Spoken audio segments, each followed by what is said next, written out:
48 orang.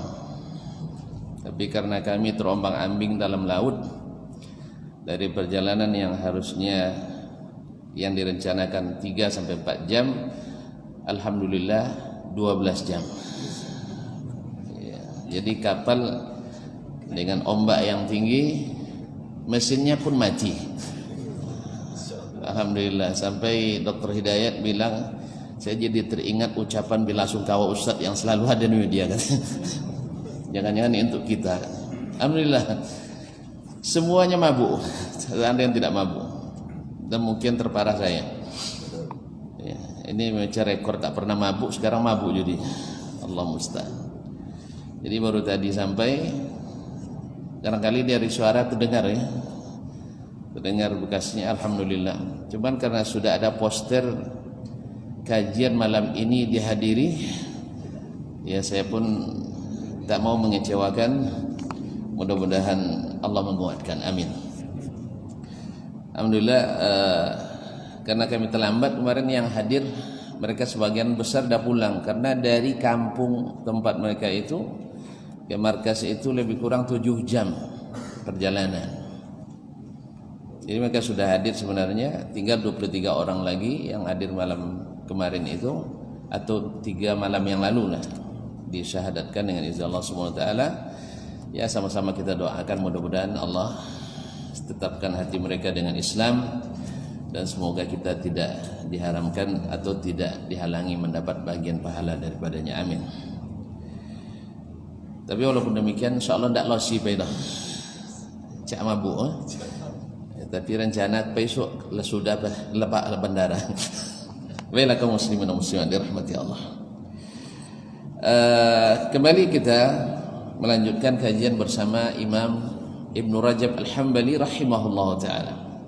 Oh ya, saya lupa karena di antara jemaah kita ada tadi istrinya yang sakit, dan siapapun yang sakit dari kaum muslimin ataupun yang meninggal yang juga kita tidak tahu, semoga Allah merahmati mereka, ampuni dosanya, dan yang sakit segera disembuhkan, dan keluarga bersabar dengan izin Allah SWT, amin. Kembali bersama Imam Ibn Rajab rahimahullah, ketika beliau menyebutkan aslul ilmi itu adalah al-ilmu billah, yaitu mengenal ilmu tentang Allah Subhanahu wa ta'ala. Ya, kalau dikenal, Allah melahirkan rasa takut yang diiringi rasa segan, ta'zim, dan ingin dekat dengannya. Jadi bukan takut tabi'i, tapi takut yang berdasarkan iman. Karena mengenal Allah Subhanahu wa ta'ala dengan nama-nama dan sifat-sifatnya yang hakiki yang dijelaskan dalam Al-Quran dan Sunnah Nabi sallallahu alaihi wasallam. Menyebut Allah, sifat-sifat Allah tak bisa ijtihad, tidak ada ijtihad di dalamnya. Jadi tidak harus sesuai dengan logika, karena babnya bukan bab ijtihad. Babnya adalah babus sama, babul tauqif, yaitu kalau diberitakan ya kita imani, dan kalau tidak diberitakan kita tidak mengada-ngada. Kalaulah bid'ah, disebut bid'ah tentu marah sama saya, itu masalah. Yang mengingatkan kita dari bid'ah itu bukan ustaz, tidak, Rasulullah sallallahu alaihi wasallam, bukan saya. Andainya Nabi sallallahu alaihi wasallam mengatakan fa inna minal bid'ah hasanah, karena di antara bid'ah itu ada bid'ah hasanah, saya orang pertama yang akan mendakwahkannya. Tapi Nabi mengatakan seluruh bid'ah itu, ya kata beliau, dan dipertentangkannya dengan sunnah. Ikut sunnah, nanti kalian selamat kan dari perpecahan, begitu kan? Yang sebaliknya, kalau dibaca sunnah pecah umat, itu baliknya. Justru membuat bid'ah bikin pecah umat. Mendirikan sunnah menyatukan umat. Saya tanya, yang menyatukan umat, Nabi menyatukan umat dengan apa? Dengan sunnah apa dengan bid'ah? Alhamdulillah. Dengan bid'ah? Dengan sunnah. Makanya ketika Nabi ingatkan setelah saya terjadi perselisihan yang banyak, betul kan? Apa sebab perselisihan? Karena menegakkan sunnah atau menegakkan bid'ah? Nah, terbalik sekarang gara-gara sunnah pecah umat Ustaz sekarang. Ya tak? Allah musta'an. Kaum muslimin dan muslimat, maka Nabi katakan kalau kalian nak tinggalkan perpecahan itu, alaikum bisunnati, kata, ikut sunnahku dan jangan berbuat gitu ya, jangan berbuat bid'ah. Berarti bid'ah itu pada asalnya lawan sunnah. Kalau ada dikit-dikit berkawan karena kelembutan sunnah, itu kelembutan sunnah. Oleh itu tak aneh bin ajaib kalau kita katakan bahwa sunnah dan bid'ah itu saudara kandung. Bahaya ya, bahaya nih, karena Nabi mempertentangkan, masa kita menyatukan. Allah musta'an kaum muslimin dan muslimat. Baiklah, karena memahami hadis Nabi itu dengan hadis, karena awal hadis menunjukkan makna akhirnya. Makanya pemahaman yang paling benar adalah menafsirkan satu kalimat dengan kalimat sebelumnya dan sesudahnya, baru cari dalil khariji yang di luar. Wallahu musta'an. Ala kulli hal, semoga Allah SWT berikan kita pemahaman yang sahih dan dikuatkan untuk mengikutinya, dan dijauhkan dari pemahaman yang menyimpang, dan dikuatkan kita dari menjauhinya. Baik kaum muslimin dan muslimat dirahmati Allah. Jadi kalau bid'ah itu tidak baik, kata Nabi sallallahu alaihi wasallam, kata Nabi tidak baik, maka sebesar-besar bid'ah yang tidak baik adalah sebesar-besar ilmu yang diajarkan Nabi sallallahu alaihi wasallam, yaitu melakukan bid'ah dalam sesuatu yang diajarkan Nabi sallallahu alaihi wasallam, itu tentang akidah kita kepada Allah Subhanahu wa taala. Kalaulah kita bikin zikir sendiri yang tak diajarkan dalam syariat, baik secara nas maupun istinbat, itu dilarang oleh agama, maka mensifati Allah dengan sifat yang tidak ada dalam Al-Quran dan Sunnah, itu lebih besar dosanya daripada membuat sesuatu ibadah tertentu. Kalaulah mengingkari salah satu syariat dalam Islam adalah dosa besar, bahkan sebagian menyebabkan kita keluar dari Islam, berarti mengingkari wajibnya salat. Apa hukumnya? Ini kuat imannya Ustaz, gitu ya. Mengingkari wajibnya salat, apa hukumnya? Ragu tentunya Ustaz, yang sembarang Ustaz. Murtad, hukumnya murtad. Tidak ada khilaf di sini. Tidak ada khilaf. Seluruh ulama sepakat bahwa siapa yang mengingkari wajibnya, bukan meninggalkan ya. Beda meninggalkan, dia tetap mengakui tapi meninggalkan. Tidak, ini mengingkari wajibnya. Tidak ada solat, tidak ada wajib solat. Hukumnya? Ngalun-ngalun orang Islam kok jauh. Tidak, ini seluruh ulama sepakat. Kalaulah mengingkari salah satu syariat dalam Islam berdosa besar, besar dosanya. Islam mewajibkan taat pada orang tua, lalu kita bilang tidak benar itu, apa hukumnya? Langsung murtad juga ya? Dia tidak semua orang. Jadi kaum muslimin dosa. Nah, lebih besar lagi dosanya kalau kita mengingkari sesuatu yang Allah tetapkan tentang dirinya. Jelas? Nah, karena yang besar-besar ilmu adalah ilmu yang mengenalkan kita kepada Allah Rabbul Izzati wal Jalal, lalu kita ingkari. Makanya kaum muslimin dan muslimat, kenapa para ulama membahas masalah ini dalam kitab berjilid-jilid? Karena apa? Untuk menjaga umat jangan sampai terjerumus menolak sesuatu yang dikatakan Allah dan Rasulnya sallallahu alaihi wasallam. Jelas? Mana yang lebih nilainya lebih tinggi, akidah atau syariah? Akidah lebih tinggi. Karena Islam itu seluruhnya akidah.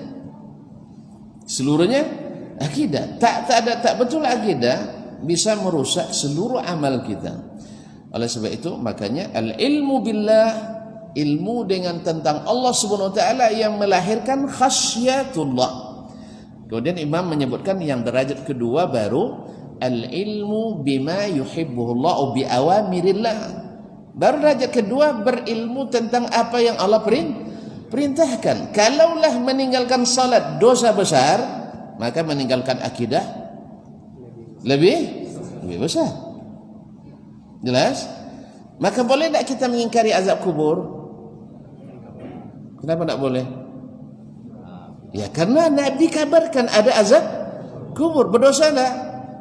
Mana lebih besar dosanya?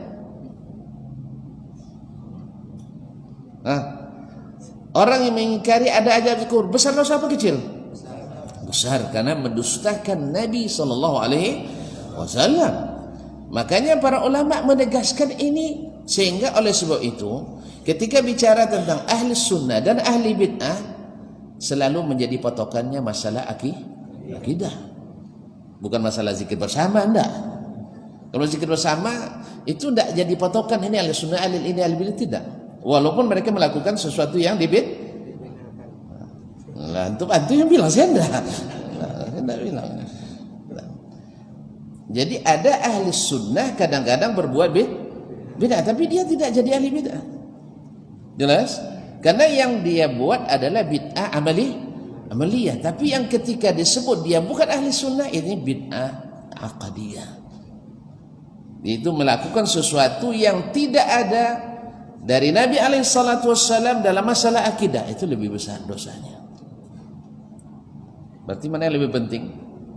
Belajar akidah atau belajar ibadah? Akidah ya. Kalau itu akidah lah tahu jadi ibadah dah. Karena akidah yang benar melahirkan ibadah yang benar. Akan melahirkan ibadah yang benar. Makanya sering ulang-ulang nih, dari kemarin diulang-ulangnya bahwasanya ilmu yang mengenalkan kepada Allah yang melahirkan khasyah, takut kita, segan kita, ta'zim kita, tunduk kita, luluh kita di depannya. Jadi kalau dia bawa berita, saya benarkan. Betul kan? Betul kan? Atau antum ketika saya menyampaikan berita, berani tak antum bantah? Kalau berani berarti kurang beriman dengan saya. Itu jelas. Anak masuk Ustaz katanya. Iya kan? Meragukan berita yang diberikan oleh yang maha benar. Jelas? Jadi ini kaum muslimin dan muslimat, itulah sebabnya kenapa masalah akidah itu sangat penting. Walaupun tidak semua masalah detailnya wajib diketahui oleh setiap orang, tidak. Tetapi semakin banyak kita mengenal sifat Allah, mengenal asma Allah, mengenal tentang Allah, semakin berat cinta kita kepadanya, semakin berat rindu kita kepadanya, daripada yang hanya sekedar membatasi sekian dan sekian. Itu pun tak hakiki juga. Itu pun tak hakiki. Contoh kaum muslimin, ketika kita berkeyakinan atau antum berkeyakinan Allah akan bicara langsung dengan antum, atau Allah ciptakan nanti suara untuk berbicara dengan antum, mana yang lebih segan? Pakai analogi. Mana antum lebih segan bicara dengan saya langsung atau lewat HP? Nah, nampak ya? Jelas? Mana yang lebih segan antum bicara dengan orang tua antum lewat HP atau langsung? Langsung, lebih segan.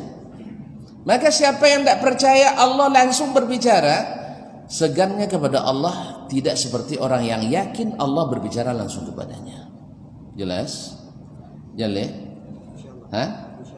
Telepon aja Presiden Pak Jokowi, hafizallah, dalam telepon. Tolak je galak le kan? Tapi kan dapaninya tolak galak. Mungkin awak cukup nyanyi lo gak ada lihat dalam belakang. Sah? Tapi kalau langsung bahwa beliau langsung bicara, contoh pula tuan-tuan wangi kayaknya waktu itu tolak wangi. Nah. Makanya kok gemetar.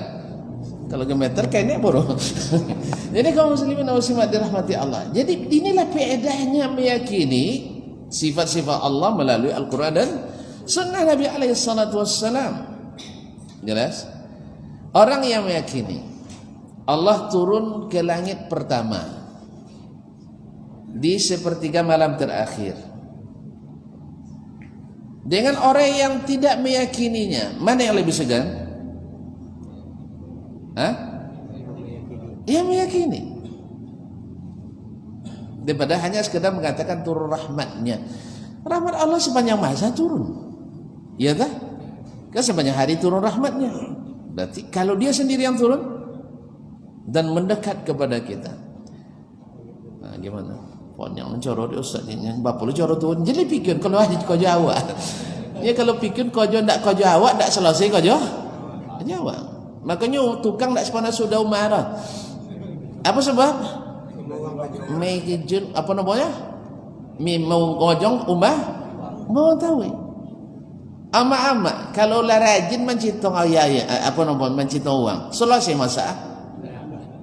Kan ndak dah? Kalau sampai berkumpul bertiganya, bajunya lah. Jadi terlambat masalah. Apa sebab? Sodo urusan dapur uang lah sudah dibahas. Padahal kalau fokus urusan dapurnya capek selesai. Iya nak. Jadi pikir contoh pun nak kau jawab dah. Kalau pikir kau jawab sama kini kau muslimin, kau tak maaf jadi ya. Terlepas dari pro dan kontra, orang demo kini, jak setu orang demo kan tak diubah. Nah, sebab apa? Awak masyarakat biasa mikun kojo presiden, kan selesai? Kan selesai? Makanya banyak tanah ndak bergarap, dia apa? Bayi demo. Iya ndak banyak ayam ndak bayi makan togi ada bayi demo. Tentu musikin wak sudah itu deh. Nyoba bikin kojo yang bukan kojo kita. Babuk yang ndak kau jawab. Gitu. Allah perintahkan kita kalau dengan waliul amri isma' wa ati'. Dengar dan taat. Zalim ustaz, baik kau mainnya.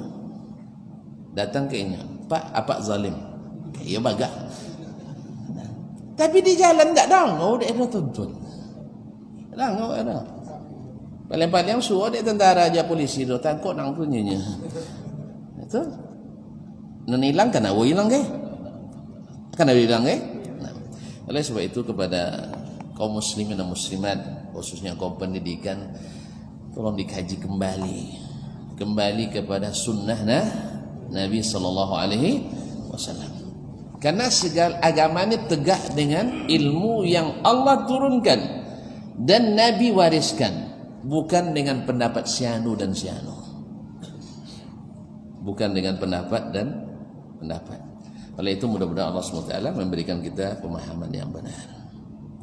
Baiklah kaum muslimin, jadi ilmu yang tentang Allah dan ilmu tentang syariat Allah Subhanahu wa taala. Maka masalah akidah ini bukan masalah mudah.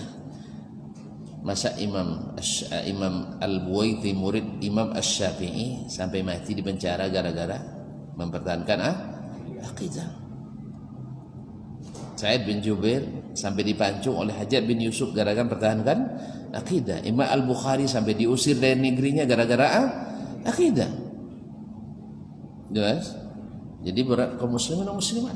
Karena ini lebih dicintai Allah daripada sekedar kita ibadah-ibadah yang lain. Jadi kadang-kadang kita kan Masya Allah akidah jadi bahas-bahas susah. Pocong umat deh. Kaum muslimin ya Allah ya Rabbi. Bukankah akidah itu yang dulu menyatukan? Bukankah sunnah itu yang menyatukan? Kok bisa memecah? Tapi memang di awal datangnya dulu Nabi dituduh memecah belah. Namun Nabi ketika awal mendakwahkan risalah ini, Islam itu dianggap aneh atau dianggap lazim? Aneh. Nabi yang bilang. Dan semakin jauh kita dari ilmu tentang sunnah Nabi SAW, semakin anehlah sunnah itu di kalangan kita. Oleh itu kaum muslimin dan muslimat dirahmati Allah. Tapi alhamdulillah semakin berilmu semakin. Dulu berjilbab panjang itu aneh kan? Aneh tak? Sampai-sampai ada di antara kita yang mengatakan jin mubazir jo dininya. Jilbab macam panjang macam ni ikut tu apa? Berdosa mubazir baca kan innal mubazzirina kanu ikhwana syayatin. Kalau ayat. Jadi bukan tidak ada ayat. Jadi ayat, tapi ayat salah pasang gitu. Salah tampil. Tapi setelah mengaji, oh ternyata jilbab itu bukan untuk mempercantik diri. Masya Allah, kau tambah berjilbab tambah ancak nampak nak bangnya. Bukan itu. Tambah modis kalau berjilbabnya. Bukan. Jilbab itu adalah untuk melindungi dan menutupi diri. Kalau perlu jangan ancak nampak di orang lain, kecuali orang nak babini ke awak. Gitu?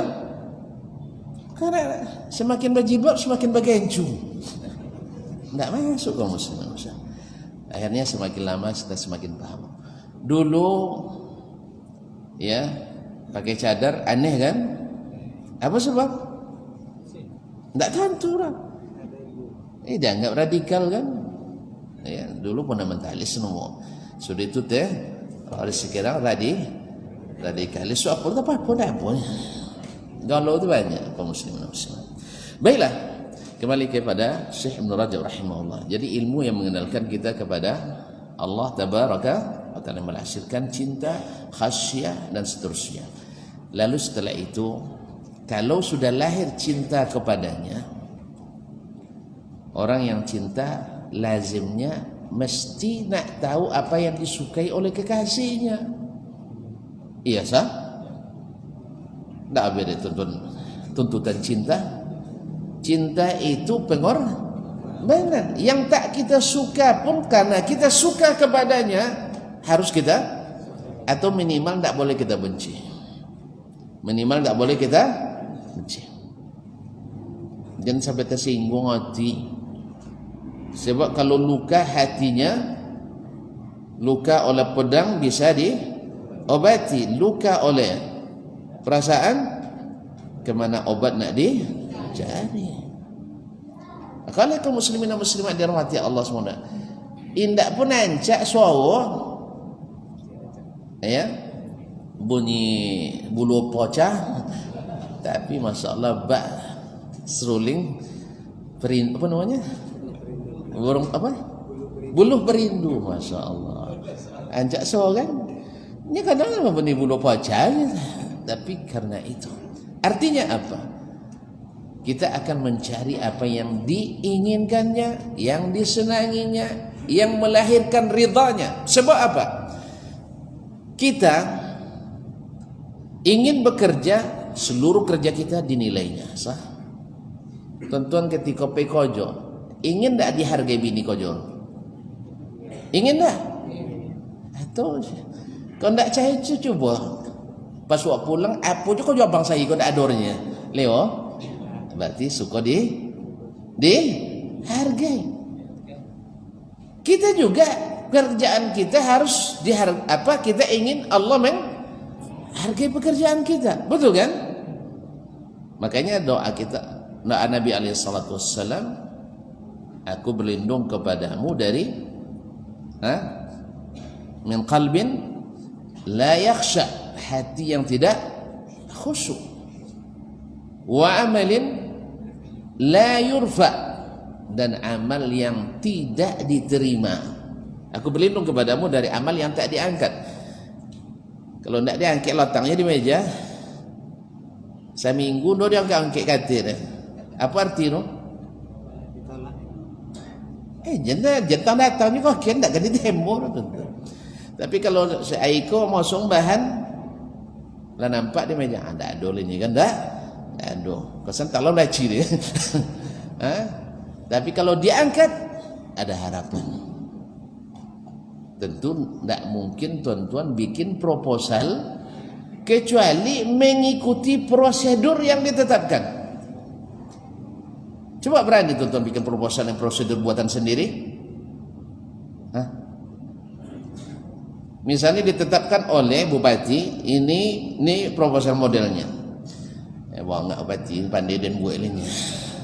Buat seorang masuk tak? Gitu juga. Makanya kita bikin permohonan ke Allah Ta'ala dengan cara yang tidak dia tentukan. Berani? Ya bupati tak berani ke Allah Ta'ala? Berani. Ya Allah Ta'ala mau kasih mau penyayang setemo sodo. Kau temo sodo tak apa Nabi Rasul pada lama-lama berjuang kaum muslimin. Iya. Pak Nabi dan Rasul diutus. Dulimo. Itu tasawuf Al-Qur'annya ke ya. 124 ibu Nabi dan Rasul yang diutus. Kalau seandainya bisa penyawa, apalah pelatihan BIMTEK ini kan? Perlu? Enggak. Makanya diperlukan pelatihan-pelatihan yang mengingatkan. Itulah tugasnya para Nabi dan Rasul alaihimus salatu wassalam. Andainya masing-masing dengan alasan Allah Maha Pengasih, Maha Penyayang, condopo temur ya. Asal elok. Ya kaum muslimin dan muslimat dirahmati Allah. Tuan-tuan sesama manusia saja. Elok nyawa alun tentu elok nyawa. Iya dia enggak. Elok nyawa alun tentu elok nyawa. Padahal awak tahu perasaan orang. Jadi kau model kan yang kau pembongi kan? Kami dikaji doang kan. Kalau jadi kau kijak motor, kau pendutonya kan. Gigi jarang, tidak bisa nyimpen rahasianya. Kalau apik pono nak cerita tahu ini kan bisa. Lagi kaji dong macam itu. Walaupun demikian tidak semua yang kita katakan baik dinilai baik. Berarti harus ada standar. Harus ada standar. Itulah sebabnya Allah turunkan Al-Quran dan Sunnah kepada Nabi alaihi salatu wassalam. Makanya jangan pakai logika aja asal elok pasti ditemon enggak. Tidak semua yang baik itu menurut kita ya baik menurut Allah tabaraka. Yang baik menurut kita saja belum tentu baik menurut yang lain. Sekarang kita katakan sunnah pasti baik, sah? Ternyata bagi sebagian ahli sunnah menganggap kalau bikin sunnah memecah, berarti tidak telok. Nah untuk ngaji sunnah tahu ini kau jirinya kan? Berarti tidak telok sunnah.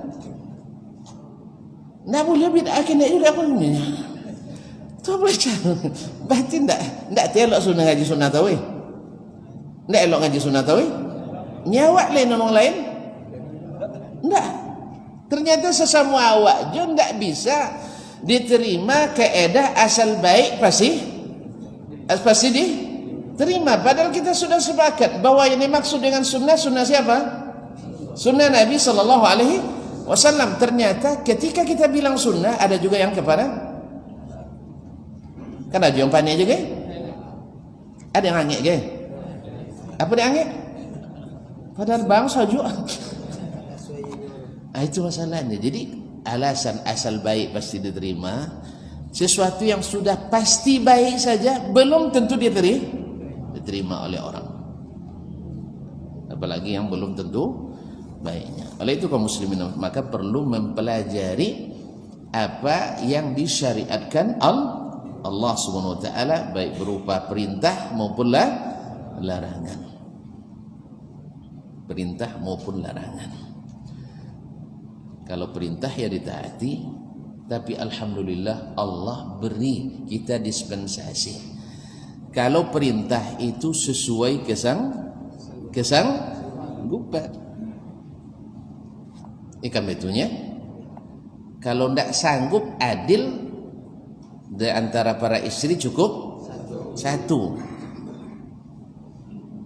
Nah, kalau tidak sanggup adil. Atau kalau penakut cukup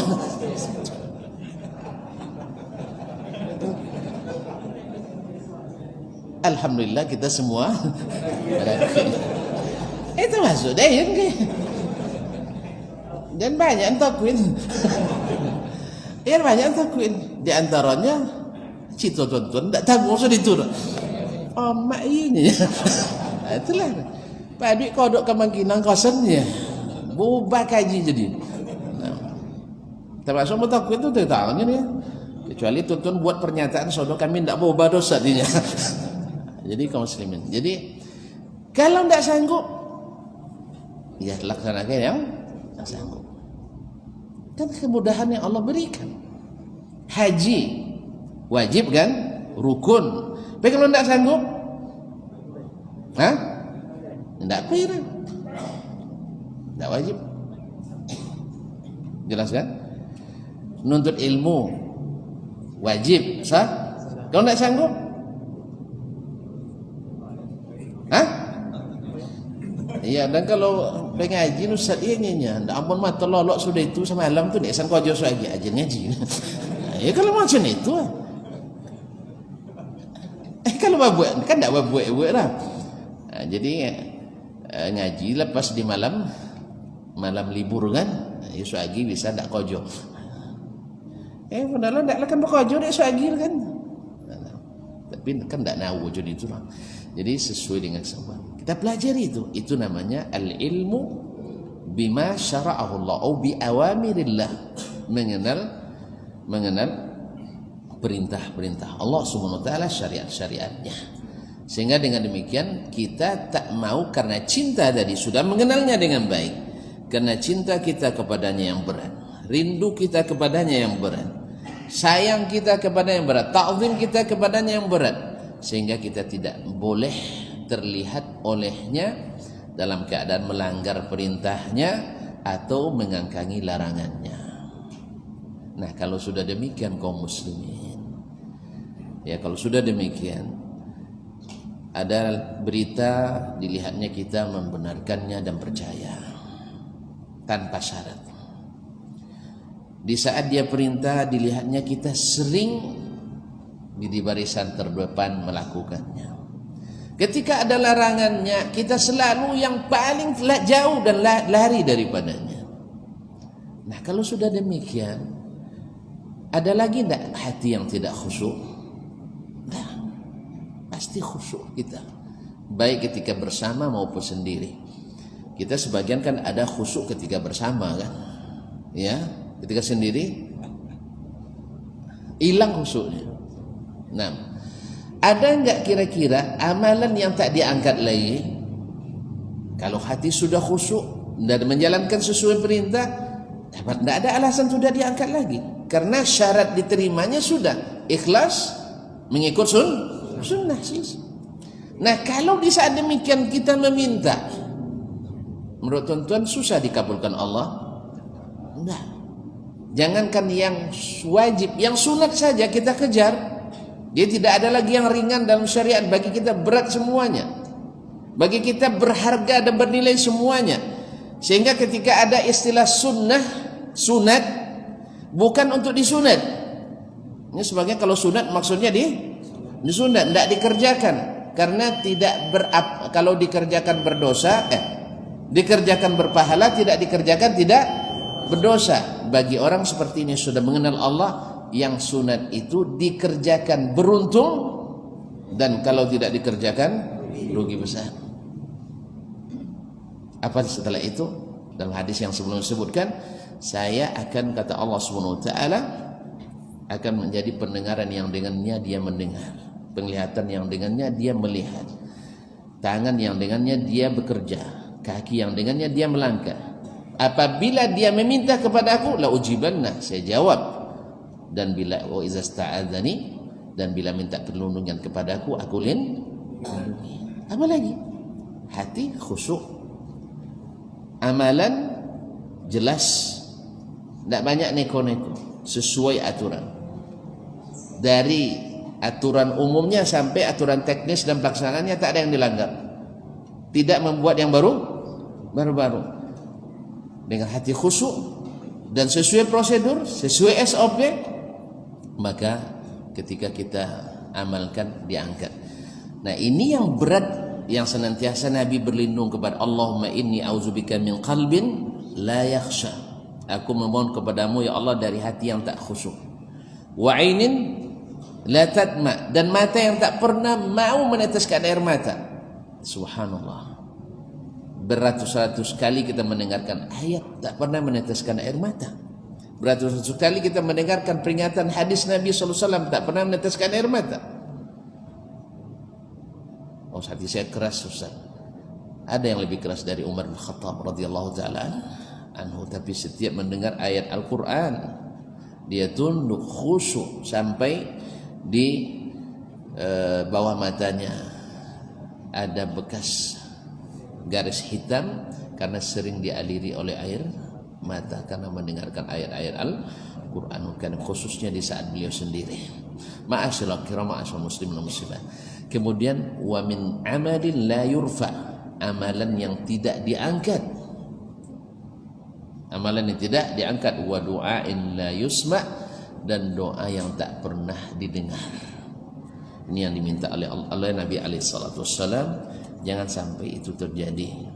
Dan tentu saja itu hanya bisa dihindari dengan apa?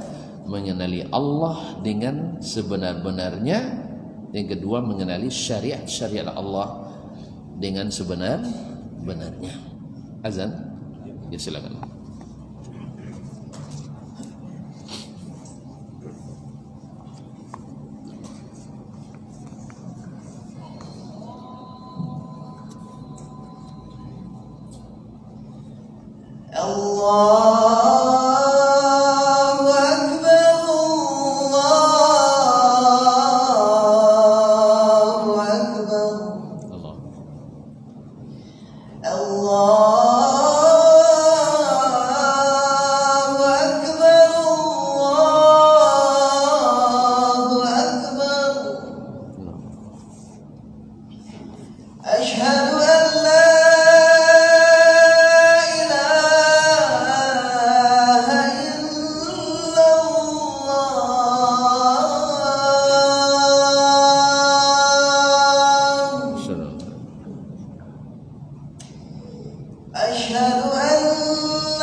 Masyaallah kiram, kaum muslimin dan muslimat dirahmati Allah SWT.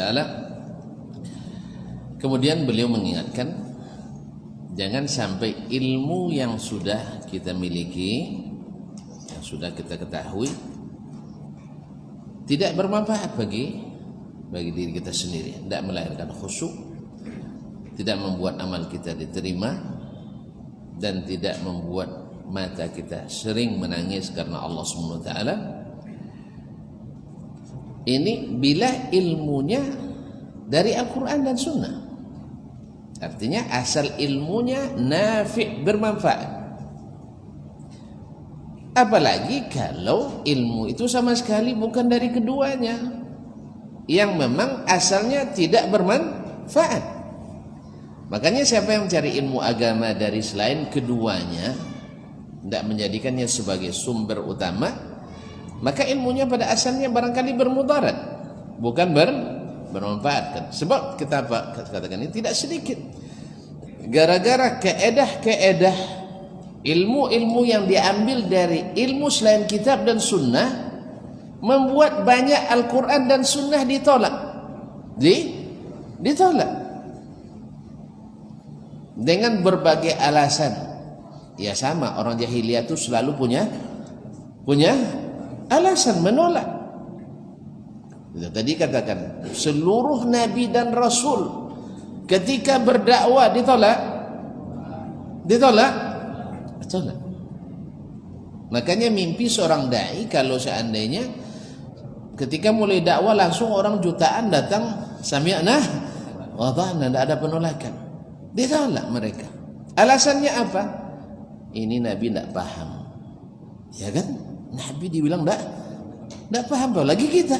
Ya kalau ada orang bilang, itu orang-orang yang pahamnya picik, biasa itu.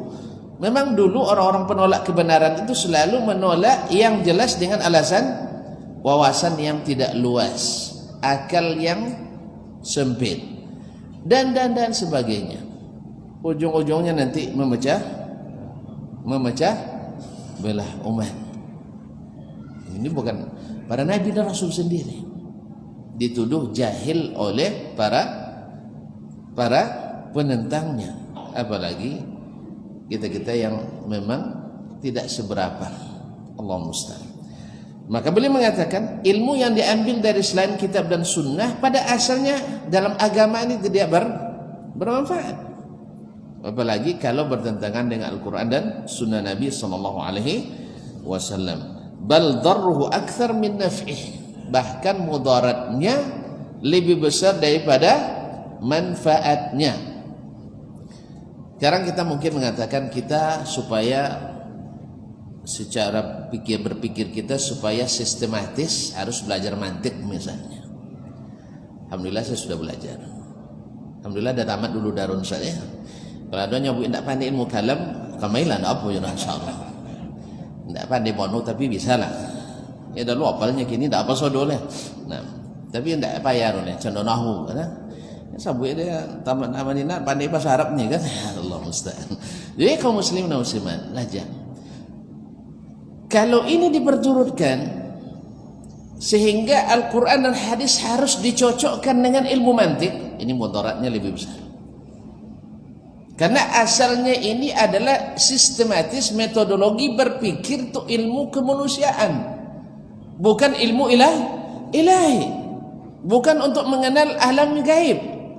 Ini adalah ilmu untuk analogi, mengkiaskan air dengan air, kimia dengan kimia, fisika dengan fisika. Lalu kita kiaskan yang gaib kepada yang nampak, yang abstrak kepada yang konkret. Makanya ini dalam ilmu itu sendiri sebenarnya qiyasun ma'al fariq, yaitu mengkiaskan dua hal yang berbeda tetapi dipakai juga. Ini yang herannya saya.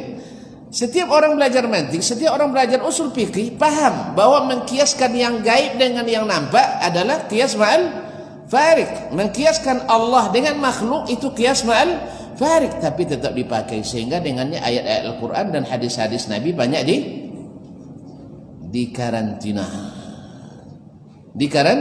Kalau tidak mau ditolak ya, karena menolak kan tidak boleh ya. Akhirnya dikarantina. Kalau karantina bisa kalau tak berguna, tak terpakai dah. Nak dibuang tak boleh, diambil tak tak dapat. Betul ya? Ya kalau ada karantina bisa buat lah. Tak bisa. Gara-gara ilmu tadi. Karena asalnya memang bukan untuk ilmu Al-Quran dan hadis, tetapi digunakan untuk memahami Al-Quran dan hadis, sehingga banyak yang salah paham Al-Quran dan hadis. Makanya dulu Imam Ahmad itu disesatkan oleh mereka. Disesatkan. Datang depan Khalifah Mu'tasim, ini yang sesat menyesatkan itu katanya. Kata Al-Mu'tasim, kalau gitu sabuin di mana sosialnya? Tak dapat nyabuin orang. Hah? Di mana sosial? Tak dapat nyabuin orang. Pokok sosial. Pokok sosial. Di mana usaha kajiro? Ini mah dalil kan? Kan tak mungkin yang bantah dalil dah. Di mana usaha? Pokok usaha. Pokok usaha. Pecah umat dia. Di mana pecahnya umat kaum muslimin dan muslimat dirahmati Allah SWT? Jadi oleh itu kaum muslimin dan muslimat dirahmati Allah, ilmu-ilmu yang bukan di Al-Quran dan Sunnah itu lalu digunakan untuk memahami agama, kalau dijadikan patokan utama akan merusak pemahaman. Makanya ini kata beliau, darruhu akthar min naf'ih. Sebagaimana kaedah-kaedah dalam ilmu apapun, ilmu usul fikih, ilmu qawaidul lughatil arabiyyah, ilmu nahwu dan saraf, ilmu balaghah, kalau ini dijadikan ukuran untuk mengukur bahasa Arab orang dahulu, kita akan menolak banyak bahasa Arab. Jelas? Berapa banyak kaedah dilawan oleh bahasa Arab yang asli? Mana yang kuat? Nabi mengucapkan bahasa dalam bahasa Arab, fasih tak? Lalu bertentangan dengan kaedah bahasa Arab, mana yang kita dahulukan? Hadis Nabi SAW. Sebab kata Imam Asy-Syafi'i rahimahullah, la a'lamu ahadan min ahli al-ilmi bilisanil Arab yuhitu bi jami'i lisanil Arab illa Nabi. Saya tidak tahu satu pun orang yang berilmu tentang bahasa Arab yang menguasai seluruh bahasa Arab kecuali Nabi SAW. Nah, bila perkataan Nabi bertentangan dengan kaedah bahasa Arab, mana yang kita dahulukan? Nabi. Jelas? Kalau orang Arab tak sesuai kaedah awak bahasa Arab dah, mana awak salah? Orang Arab atau kaedah? Ya kaedah yang salah. Selama bahasa Arabnya lurus. Demikian juga bila bertentangan dalil dengan hukum akal, mana yang lebih kuat? Mana baga? Saya dilarang bahasa Ocu di sini. Ya, sebagian saudara kita yang menyaksikan ada yang mengatakan jangan bahasa Ocu banyak katanya kan. Jadi mana yang lebih kuat? Dalil apa kaedah? Dalil. Jelas? Disitulah pentingnya bahwasanya ilmu itu ditalaki, diambil dari Al-Quran dan Sunnah Nabi SAW. Oh, tak pakai kaedah, tak faham Ustaz. Tergantung. Ya, tergantung. Kalau orang yang diberikan Allah yang paham berbahasa Arab, kemudian diberikan kecerdasan dan paham dalalatul lughah, ya, dan menguasai ilmu-ilmu Al-Quran dan Sunnah, walaupun tidak semua kata Imam Syafi'i, tapi sebagian besar, insya Allah dituntun kepada pemahaman yang benar. Misalnya saya nak belajar berdoa, buah hadis apa lagi tentang doa? Duanya kan? Taib. Kalau awak pernah membaca setiap atau hampir semua hadis tentang doa, tentu doa kecil, doa sodo, contoh apa doa yang betul? Misalnya doa selesai solat fardu, di mana awak tentu?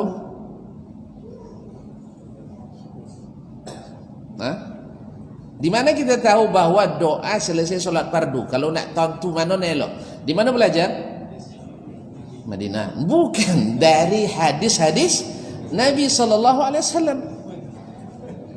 Tinggal antum buka kitab hadis babud doa atau kitabud doa. Alhamdulillah banyak ulama yang menulis khusus tentang doa. Dan dalam kitab-kitab hadis hampir setiap kitabnya mengandung kitabud da'wat. Ada kitab tentang doa. Lebih spesifik lagi kita cari doa selesai solat fardu, akan terlihat semuanya. Akan ada hadis Anas, Anas mengatakan saya tak pernah melihat Nabi mengangkat tangannya ketika berdoa kecuali istisqa dan istisqa. Kecuali istisqa. Berarti selesai solat fardu Nabi tidak mengangkat tangannya. Jelas? Kemudian saya akan dapatkan pula yang mengangkat tangan. Ternyata Nabi mengangkat tangan atau mengatakan boleh mengangkat tangan ketika berdoa secara umum, tetapi secara khusus ternyata tidak. Dari Nabi kita ikuti selesai masalah sebenarnya. Bagaimana Nabi pernah sholat enggak? Nabi sering sholat enggak? Bersama jemaah? Nampak oleh sahabat? Atau jangan-jangan selesai salam Nabi sembunyi di sebelah ruang gharib? Enggak. Nabi justru berbalik menghadap ke sahabat supaya terlihat apa yang ada yang ditanya langsung ke Nabi, ada yang didengar dari Nabi SAW. Jadi semuanya jelas tegas, tinggal antum ikuti itu. Semakin banyak antum belajar hadis, semakin dekat kepada yang benar cara berdoa. Dan selanjutnya yang seluruh ibadah-ibadah yang lain. Nah, bila bertentangan kaedah doa yang dibuat oleh sebagian ulama dengan yang dilakukan Nabi, mana yang kita dahulukan? Mana baga ulama berdahulu Nabi? Kan itu pasal. Jadi kaum muslimin dan muslimat, kita dahulukan Nabi SAW. Salah kan? Salah kita? Sosek dia Ustaz, subhanallah, ikut Nabi jadi masa ikut Nabi jadi sesat? InsyaAllah selama antum masih tetap mengaji, selama masih tetap belajar ilmu, berada di majelis ilmu, pasti akan ada yang mengingatkan kalau antum tersesat. Sah? Iya tak? Tidak takut, tidak perlu takut. Amalkan misalnya, ya, kita baca dek Syekh misalnya bahwa Nabi pernah berdoa sampai terlihat ketiaknya. Ya, lope di masjid raya dia kan, assalamualaikum warahmatullah, Allahumma je kan, enggak sangat. Pasti ada yang ingat enggak betul? Ada enggak? Minimal bongi. Minimal marah. Kamu mengganggu orang aja kerjanya. Bukan, pasti ada yang negur kita. Terus kamu doa nampak tinggi-tinggi, mana dapatnya? Lalu dia bilang dan baca hadis ketika Nabi perang Badar kan. Ya, diangkatnya sampai ridanya jatuh lalu dinaikkan oleh Abu Bakar. Itu enggak, itu muka surah abang mulai debat kan, mulai berdebat kita. Awalnya berdebat karena enggak semua orang langsung menerima. Itu biasa itu. Tidak semua orang langsung menerima, apalagi kalau sudah merasa berilmu. Enggak abangnya lah 10 tahun udah ngaji masjid raya gitu kan. Enggak mau langsung menerima kita, biasa, enggak masalah. Akhirnya sampai juga ke ustaz nanti kan, sampai ke ustaz. Ditanya, gimana ustaz? Akhirnya dijelaskan, mengangkat doa itu ada 3 maratib. Ada diangkat, sedang, agak tinggi, dan lebih tinggi. Ya, istisqa pertengahan, istighatsah paling tinggi, doa biasa sedang. Jadi itulah kaum muslimin muslimat. Ini jelas bagi kita. Di mana dapatnya? Dari hadis Nabi. Maka hadis cukup enggak? Cukup enggak hadis? Sangat cukup. Perlu lagi hadis? Enggak perlu. Jadi kaum muslimin muslimat, rahmati Allah semua. Jadi sebenarnya kita ini cukup mengikuti Nabi, dan itu jaminan dari Nabi SAW. Nah, bila ini diamalkan, kita diberi ilmu tentang itu, lalu diamalkan, melahirkan hati yang khusyuk karena mengenal Allah, dengan berita dari Allah dan Rasulullah SAW, mengenal perintah dan larangan Allah, dan dilaksanakan dengan sepenuh hati dan cinta. Dan saat itu kita akan merasakan indahnya amalan kita, nyaman, sebab kita siapkan jawaban. Kamu kenapa mengamalkan doa seperti ini? Tidak pernah ngangkat tangan, tidak pernah berdoa selesai sholat, cuma 15 tahun di Madinah tidak pandai mimpin? Kan percuma itu kan? Saya jawab, Nabi SAW berdakwah 23 tahun. Saya baru 5. Tunggulah 23 tahun dulu. Saya hanya 15 tahun. Nabi 23 tahun salat memimpin atau salat berjamaah jadi imam. Iya. Salah. Salat baru tahun ke-10. Ya, 10 tambah 13 tahun ya. Nabi alaihissalam jadi imam, tak diriwayatkan satu kali pun selesai salat berjamaah beliau memimpin doa. Nyaman saya nyiapkan jawaban kan? Betul kan? Kamu ikut siapa? Ikut Nabi sallallahu alaihi wasallam. Tapi kan Imam Syafi'i alim besar. Beliau mengatakan boleh imam menjaharkan zikir dan doa supaya makmumnya belajar. Saya juga sudah baca. Dan Imam Syafi'i tidak salah. Imam Syafi'i mengatakan menjaharkan, bukan kan jelas tuh. Imam Syafi'i mengatakan menjaharkan. Beda menjaharkan dengan memimpin.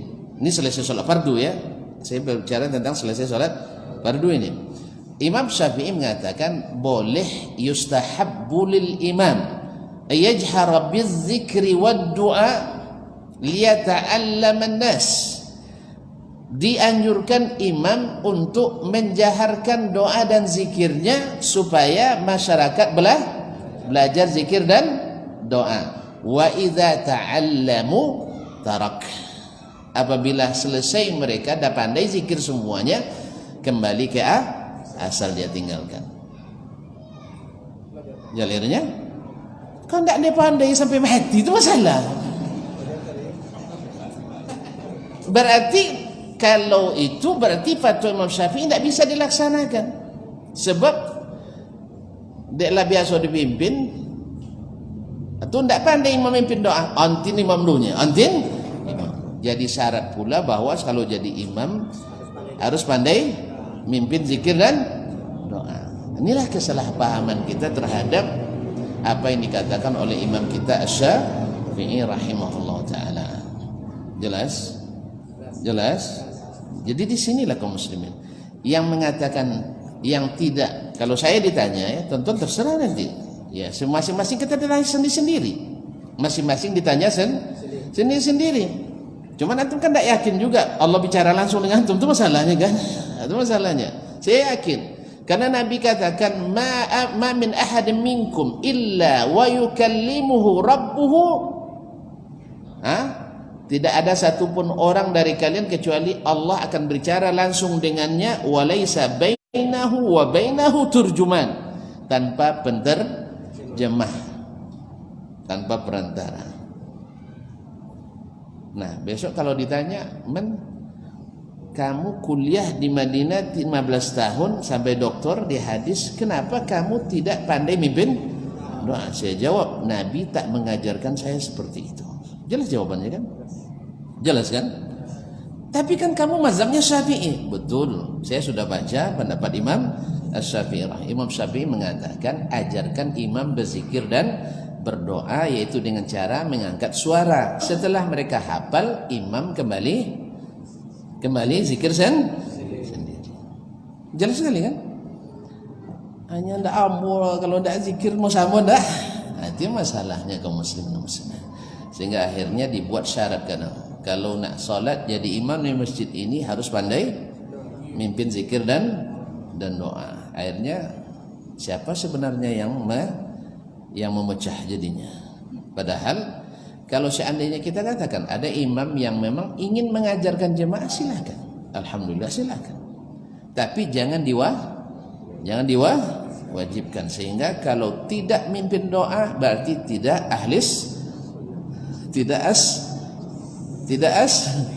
aswaja, tidak ahli sunnah wal jamaah. Ini yang masalahnya. Padahal yang aslinya aswaja itu adalah mengikut Nabi sallallahu alaihi wasallam harusnya. Bagaimana Nabi alaihi salatu wasallam. Astagfirullahaladzim, agak keras kaji tonton hari ini. Ini karena pengaruh perjalanan laut barangkali ini. Ini orang laut ini harus tegak. Ya, ini kan Imam Ibnu Rajab ingin ingatkan kita itu. Karena berapa banyak ilmu yang diketahui tetapi tidak bermanfaat bagi orang yang mengetahuinya. Di sini diingatkan perlu oleh Imam Nur Rajab. Nanti akan disebutkannya pada pelajaran yang akan datang tanda-tandanya ilmu yang tidak bermanfaat itu bagi para pemangku dan pembawa ilmu tersebut. Banyak orang berilmu tapi ilmu itu tak nampak manfaat bagi dirinya, apalagi membawa manfaat bagi orang. Atau bisa saja seperti lampu togok, lampu apa namanya, lampu pelito, lampu togok, apa bahasa apa, lampu denden. Lampu yang apa? Lampu lito. Orang diterangi, kita gelap. Nasallallahu assalamata wal afiyah. Insyaallah kita sampaikan atau kita kaji pada pertemuan yang akan datang dengan izin Al-Karimur Rahman. Mohon maaf atas segala kekurangan. Terima kasih atas perhatian, dan sama sekali kita tidak ingin menghukum, tidak, tetapi inilah kenyataan yang harus kita sampaikan. Wallahu taala alam. Wa sallallahu ala nabiyyina Muhammadin wa sallam wa subhanakallahumma bihamdik asyhadu an la ilaha illa ant astaghfiruka wa atubu ilaik. Wassalamu alaikum warahmatullahi wabarakatuh.